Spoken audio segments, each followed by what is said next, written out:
The hall was full that evening.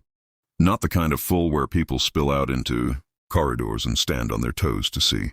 The kind of full where everyone inside has already chosen their spot carefully, where the air sits heavy with anticipation, and the low sound of conversation dies down without anyone asking it to. The wooden floor at the center had been cleared. The audience formed a loose circle around it, 3 rows deep in some places, and the light overhead was the kind of flat, institutional light that makes everything look slightly more serious than it is. The man in the center had earned the attention he was receiving. That needs to be said clearly, because what comes later is not a story about incompetence being humbled. He was genuinely skilled. 6 years of competitive experience, a regional title in full contact sparring, a body that had been built through genuine discipline and not through shortcuts. He moved through his demonstration with the confidence of someone who has spent years in rooms like this, and always left them with more respect than he arrived with. His strikes were crisp. His footwork was economical. When he broke the last board with a single side kick, the sound echoed off the walls and the crowd responded, with the kind of approval that comes from people who recognize actual ability when they see it. He stood at the center of the space and breathed, and the breathing was controlled, and the control was real. He had worked for this. He deserved the response he was getting.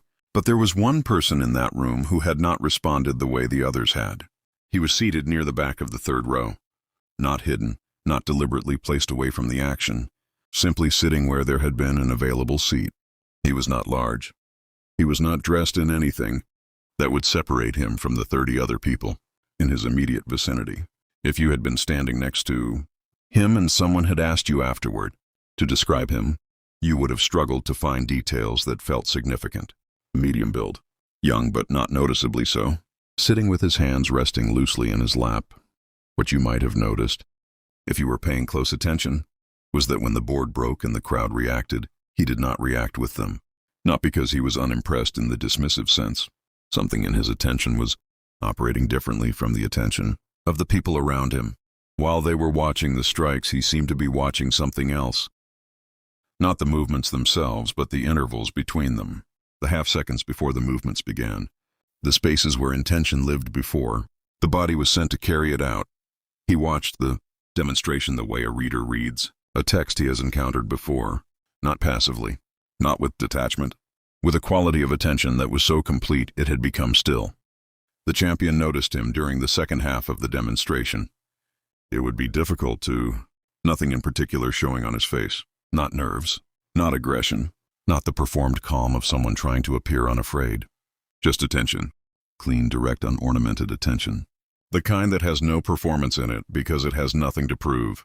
The room had gone almost completely silent by this point. Here is what almost no one in that room understood about what was happening.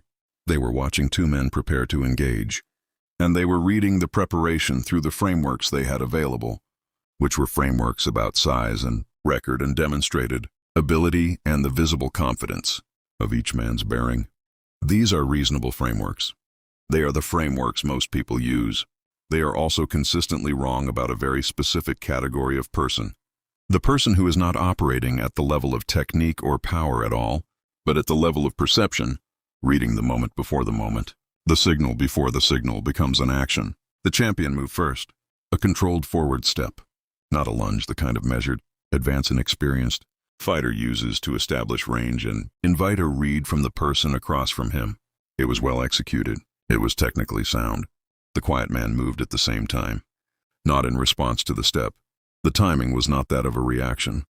He moved as the step was beginning, while the weight transfer was still in its preparation phase, while the commitment to forward movement existed in the body but had not yet been expressed as visible displacement. He moved to an angle, inside and slightly forward, and the contact he made was brief and precise, and left the champion standing in empty space with his weight organized around an opponent who was no longer where the weight had been organized to address. The champion reset.